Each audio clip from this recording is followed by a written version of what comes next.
어, 아,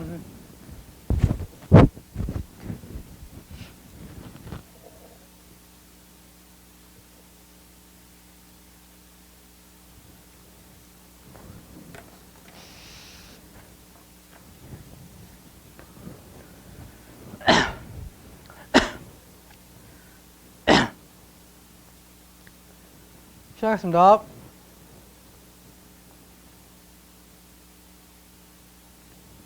안녕하십니까. 더 배움 GSAT 2회 모의고사 상식 부분 김성태입니다. 이번에 두 번째 시간이죠. 2회 모의고사에서 아까 17번 문제까지 풀었을 거예요. 그죠? 18번 문제부터 계속 보도록 할게요. 다음에서 설명하는 이념은 이렇게 나와 있죠. 국가 통치 이념으로 각 주보다 국가의 전체 이익을 내세우는 통합 우선 이념이래요. 그래서 미국은 건립 때부터 중앙정부와 지방정부 간 권력이 나뉜 연방으로 정부를 구성해 왔고요. 중앙정부가 절대적인 권한을 가진 것이 아닌 지방정부와 다른 영역에서 통치권을 행사하는 식으로 통치 구조가 형성됐고요. 이런 미국을 연방주의 이렇게 부르고 있죠. 답은 1번이고요. 중앙집권주의는 말 그대로 이제 그 나라의 그 권력을 중앙으로 집중한다 이런 의미가 되겠고요. 전체주의 같은 경우는 그 2차 세계대전 직전에 그쵸 그 대공황 이후에 이제 독일, 이탈리아 그리고 그 일본 이런 그 나라들의 그 잘못된 국가관 이런 것들 전체주의 이렇게 불렀죠. 제국주의 같은 경우는 우리나라 근대 사회에서 이제 그 식민지 경영 이런 것과 관련 있는 이제 영국, 프랑스 이런 나라들의 이제 정복 활동 이런 것과 관련 있는 게 제국주의가 되겠고요. 국가계약설, 사회계약설이라고 보시는 게 더 좋겠네요. 사회계약설은 사회가 개인의 계약에 의해서 만들어진 것이지 뭐 실제로 존재하는 뭐 독자적으로 존재하는 그런 것은 아니다. 그래서 개인이 사회보다 중요하다. 이런 걸 이야기할 때 내세우는 이론이 되겠죠. 보겠습니다. 19번 볼게요.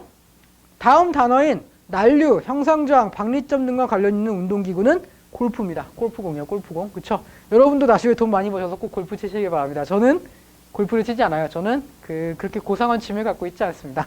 어쨌든 답은 2번이 되겠네요. 답은 2번 골프공이 되겠습니다. 별로 설명할 게 없어서 그냥 넘어갈게요. 네, 넘어가겠습니다. 20번. 다음에서 설명하는 것은 무엇이냐 이렇게 되어 있네요. 실리콘, 알루미늄, 타이타늄, 그리고 지르코늄 등과 같은 금속 원소가 산소, 탄소, 질소 등과 결합해서 만든 산화물, 타다물, 질화물로 이루어진대요. 그래서 이 소재가 무엇이냐? 세라믹이네요. 세라믹. 그래서 이 소재를 우리가 원하는 모양으로 만들고 열을 가해서 강도가 생기도록 한 것이 바로 박물관의 국보급 청화화병이나 목욕탕 타일이나 담장의 벽돌의 제작에 응용된 세라믹입니다. 세라믹. 답은 4번이죠. 답은 4번이죠. 그죠? 보겠습니다. 나머지도 한번 읽어보세요. 혹시 모르시는 거 있으면 질문하시고요. 웬만하면 다 하신 것 같아서, 그죠? 뭐 형상기억학급 이런 거 다 알고 계시지 않습니까? 그죠? 예. 볼게요. 21번. 다음에서 설명하는 곳은 어디냐? 이렇게 되어 있죠? 일본 나가사키현 나가사키시에 있는 무인도래요. 섬의 모습이 마치 군함처럼 비슷하게 생겼기 때문에 군칸지마라고도 부르고요. 1960년까지 탄광도시로서, 많은 사람들이 거주하고 있었지만 폐산 이후 주민들이 이주하였으며 섬에는 당시 건물이 그대로 남아있다. 그 후 2015년 6월에 세계문화유산으로 지정되었다. 하시마네요. 하시마섬. 이거는 설마 뭐 무한도전 다들 좋아하시잖아요. 그쵸? 무한도전에서 나왔던 그건 아닙니까? 그쵸? 하시마네요. 하시마. 넘어갈게요. 볼게요. 1번 설마 다케시마. 설마 혹시 1번 찍으신 분 있으십니까? 1번 찍으신 분 있으면 반성하십시오. 반성하세요. 다케시마라뇨. 다케시마 1번 찍으신 분은 제가 반드시 찾아낼 겁니다. 반드시 찾아내서요. 당신이 찾아가서 민족의 이름으로 처단할 겁니다. 1번 설마? 1번. 아니겠죠. 그죠? 다케시마. 아닙니다. 다케시마가 아니라 심지어 독도도 아니고 다케시마인데 맞다고 하시면 안 되죠. 그죠? 1번 아니고요. 2번 하시마네요. 하시마. 2번이 답이고요. 3번 오쿠노시마 아니고요. 스시마 아니고요. 쇼도시마 아닙니다. 답은 2번 하시마 섬에 대한 얘기가 되겠습니다.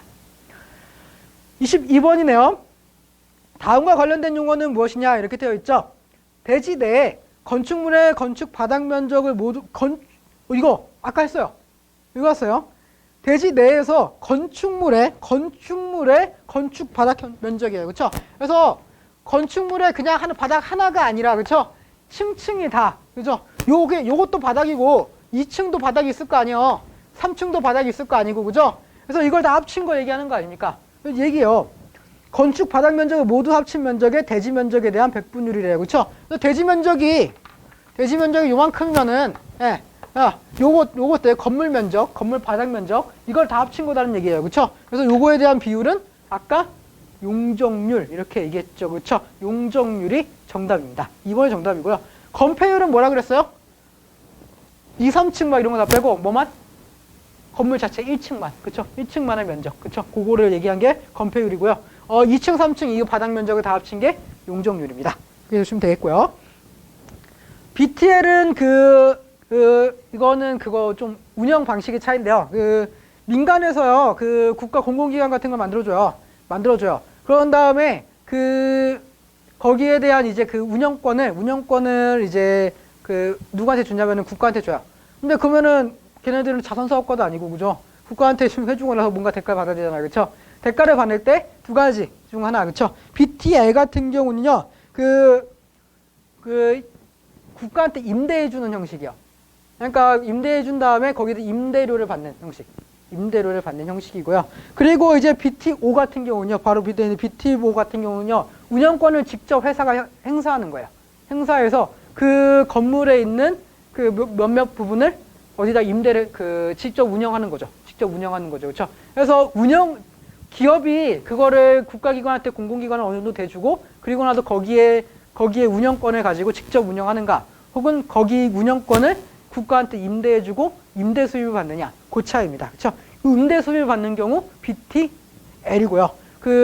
직접 운영할 경우 BTO에 해당하는 거죠. 그렇죠? 이렇게 보시면 되겠고요. 연면적은 건축 바닥 면적 그런 것들 그냥 합계예요. 합계. 그러니까 무슨 의미냐면요. 합한 거는 연면적이에요. 합한 건. 근데 요 바닥 요거 전체 대지 면적의 비율로 만들면은 용적률이고요. 비율이냐 면적 그 자체냐, 요 차이입니다. 면적 그 자체면은 연면적이요. 그쵸? 네, 이해되시죠? 그쵸? 그래서 대지 중에서 연면적의 비율. 예, 이게 용적률이다. 이렇게 하시면 되겠죠. 그죠? 답은 2번입니다. 2번.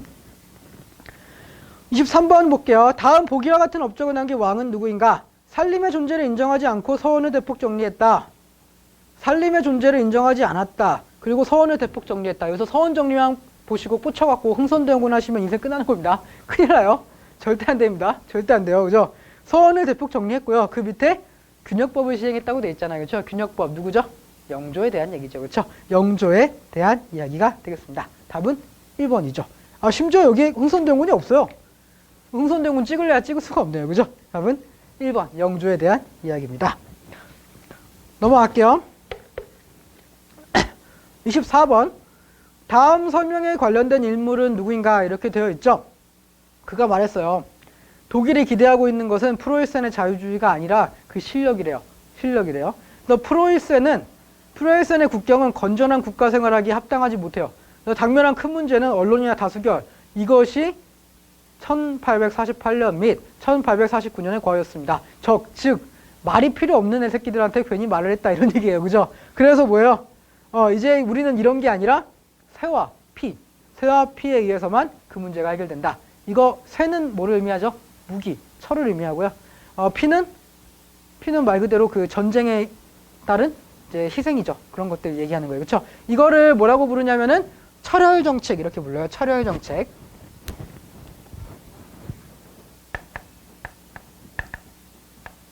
철혈 정책이라고 부르고요. 독일 사람들이 가장 존경하는 인물 중 한 명입니다. 바로 비스마르크. 비스마르크의 정책인 바로 철혈 정책에 대한 얘기네요. 답은 4번입니다. 4번 비스마르크에 대한 이야기네요. 마가렛 대처 아니고요. 빌헬름 1세 비스마르크 시대 때 왕이었는데요. 저 비스마르크랑은 좀 다른 사람이니까 전혀 아니고요. 알렉산드로스 찍으시면 안 됩니다. 큰일 나는 소리예요. 시기상 너무 다르잖아요. 알렉산드로스가 1848년은 아니죠. 그죠? 예.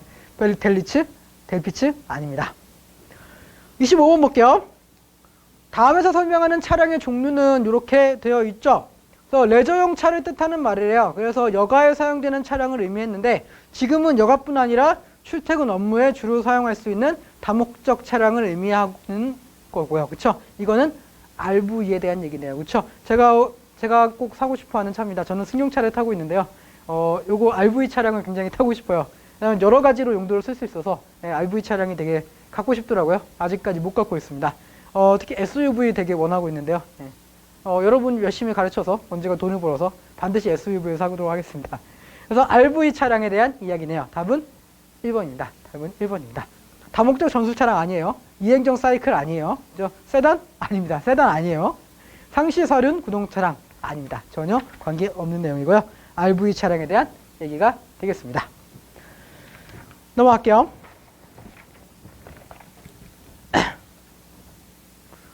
(26번) 보겠습니다. 다음에서 설명하는 유해 화학 물질을 물어보고 있네요. 화석연료 등의 불완전 연소 과정에서 생성되는 다환 방향족 탄화순소의 한 종류로 인체에 축적될 경우 각종 암을 유발하고요. 돌연변이 일으키는 환경 호르몬이래요. 굉장히 무섭네요. 숯불에 구운 쇠고기 등 가열로 인해 검게 탄 식품, 담배 연기, 자동차 배기가스, 쓰레기 소각장 등에서 포함되어 있는 벤조피렌에 대한 얘기입니다. 벤조피렌에 대한 얘기네요. 여러분 담배 끊으시는 게 몸에 좋습니다. 그죠?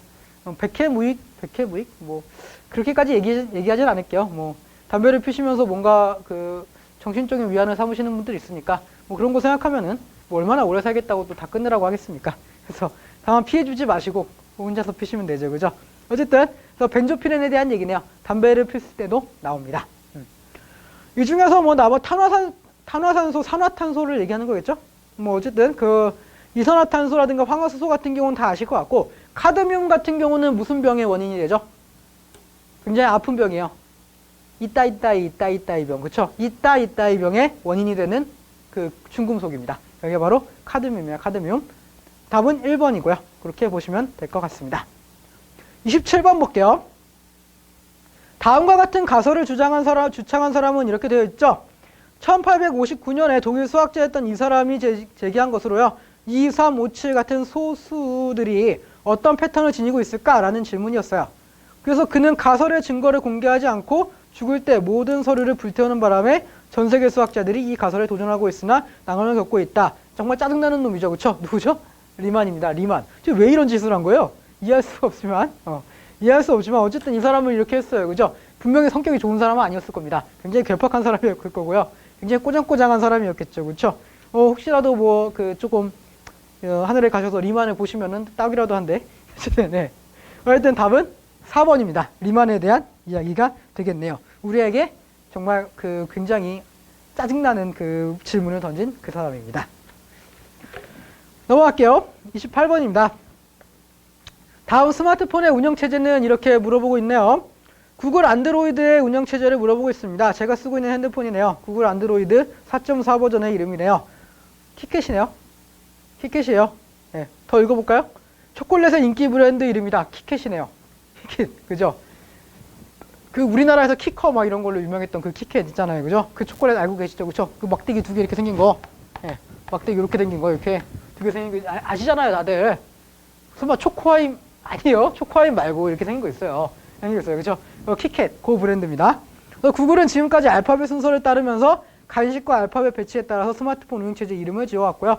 지금 나온 4.4 세대가 4.4 버전이 키캣이죠. 키캣.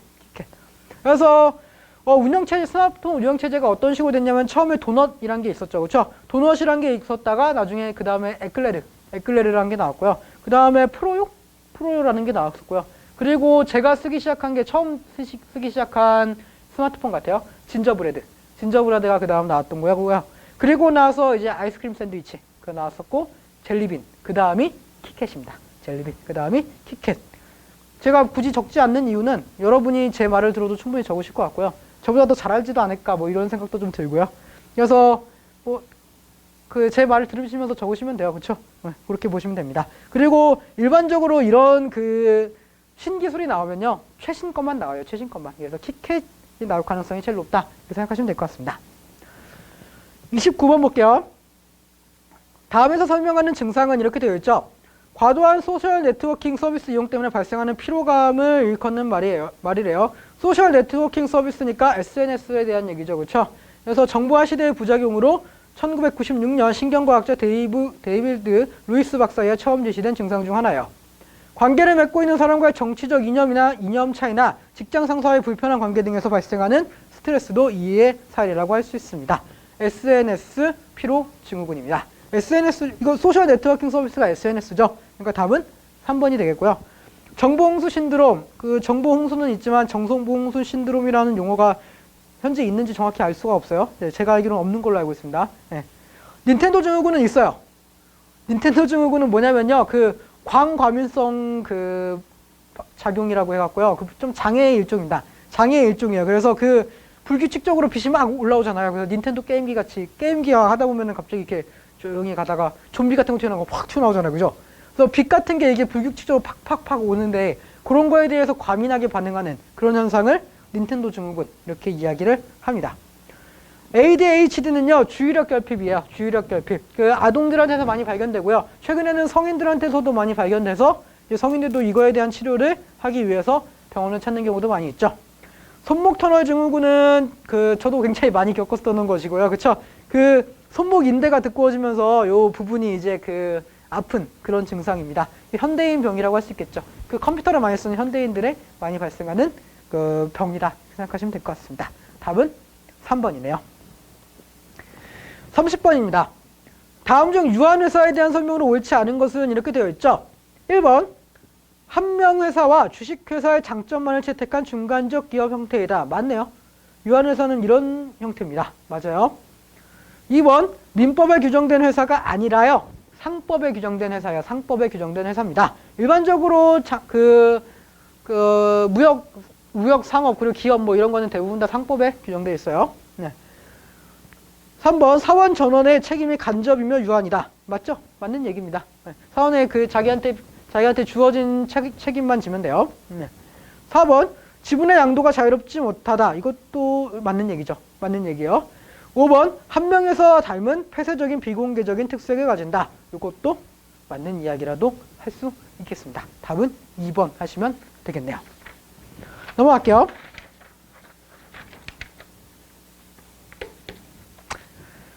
다음에서 설명하는 인물을 골라라 이렇게 되어 있죠. 김일성 종합대학이 나왔네요. 그쵸? 이거 문제 냈다고 해서 뭐 우리가 빨갱이라든가 뭐 북한 간첩이라든가 아닙니다. 김일성을 내고 싶어서 낸 거예요. 뭐 우리도 북한에 대해서 좀 알아야 돼. 지피지기는 백전백승이라고 알아야 될 거 아닙니까? 그죠? 김일성 종합대학 외문학부에서 프랑스 문학을 전공했습니다. 1970년대부터 당 국제부 지도원에서 과장을 지냈고요. 1990년 4월 최고인민회의 제9기 대의원을 거쳐서 뭐 쭉쭉쭉 나와 있네요. 그렇죠? 김양건입니다. 김양건. 2015년에 사망한 김양건에 대한 이야기가 되겠네요. 그렇죠? 의문사라고 막 얘기했는데요. 지금 현재는 글쎄요. 정확하게 알려지지 않아서 어쨌든 그 정은이가 되면서 정은이라고 해도 돼요. 괜찮아요. 그 친구는. 네, 저보다 좀 나이가 어립니다. 저보다 어린 친구예요. 그래서 우리 정은이가 되고 나서부터는 굉장히 피바람이 많이 부는 것 같아요. 그래서 김양건입니다. 김양건이고요. 최룡해나 오극렬, 김책 전부 다 북한에서 굉장히 높은 관부에 있는 사람들이고요. 북한 지도부의 그 핵심입니다. 핵심.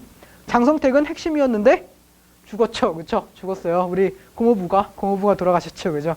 우리 정은이의 고모부입니다. 정은이의 고모부 장성택. 여기 보시면은 되겠습니다. 32번 볼게요. 다음에서 추론 가능한 동물은 이렇게 되어 있습니다. 증시에서 황소는 주식을 사는 쪽 혹은 상승장을 의미해요. 그래서 불마켓이라는 보통 장기간에 걸친 주가 상승 이럴 때를 불마켓 이렇게 부르고요. 이에 반해서 이 동물 하락장.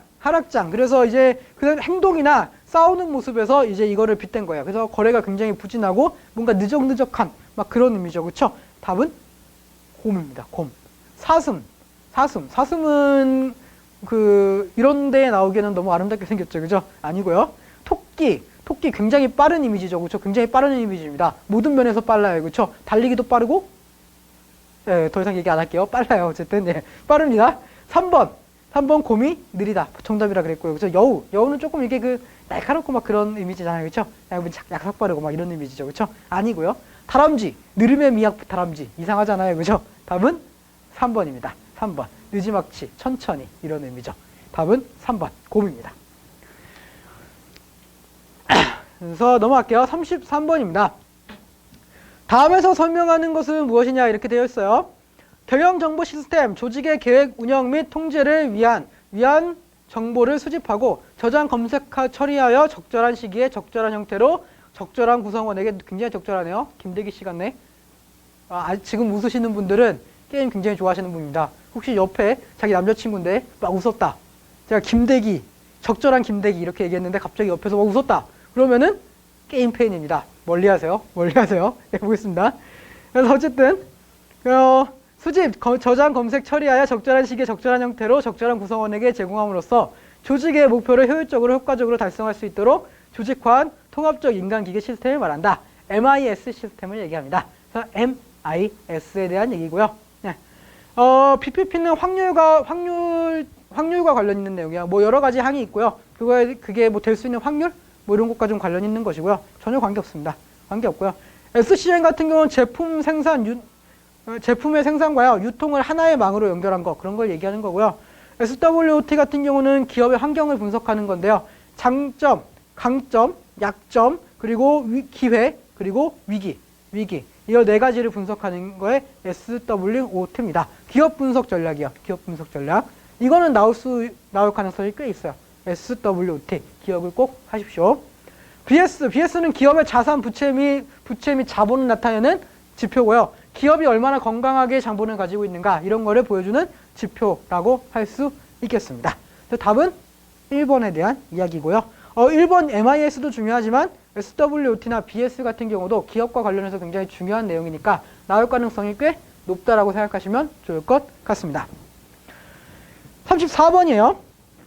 막대기를 이용해서 먼지를 털어요. 그때 이용되는 물리법칙은 무엇인가 이런 얘기죠. 그쵸? 이때 이용되는 물리법칙은요, 굉장히 간단합니다. 관성의 법칙이요. 관성의 법칙. 관성의 법칙을 다른 말로 뭐라고 하죠? 운동 제1법칙이죠. 답은 2번입니다. 답은 2번이에요. 작용, 반작용 아니죠. 작용, 반작용 전혀 관계없고요. 왜 관성의 법칙인지는 아시죠? 딱 쳤을 때 내가 친 물체는 움직이지만 거기 있던 그 먼지들은 가만히 있고자 하는 관성이 있잖아요. 그죠? 그래서 그것 때문에 거의 머물러 있다가 물체에서 떨어지는 거죠. 네, 그런 원리예요. 그래서 일단 2번이 맞고요. 보일의 법칙 같은 경우는 일정 온도에서 기체 압력 그리고 부피가 반비례하는 겁니다. 압력이 높으면 부피가 작고요. 그러니까 부피가 작으면 압력이 높고요. 부피가 크면은 압력이 낮죠. 그죠? 그걸 얘기하는 거고요. 히트 앤 히트 법칙 전혀 관계없고요. 베르노이 법칙 앞에서 했습니다. 1강에서 했어요. 그러니까 1회 모의고사 때 했으니까 그거를 참고하시면 될 것 같습니다. 그래서 34번까지 했고요. 이제 나머지 문제는요. 잠깐만 쉬었다가 다시 하도록 하겠습니다. 좀 잠시 후에 뵙겠습니다. 수고하셨습니다.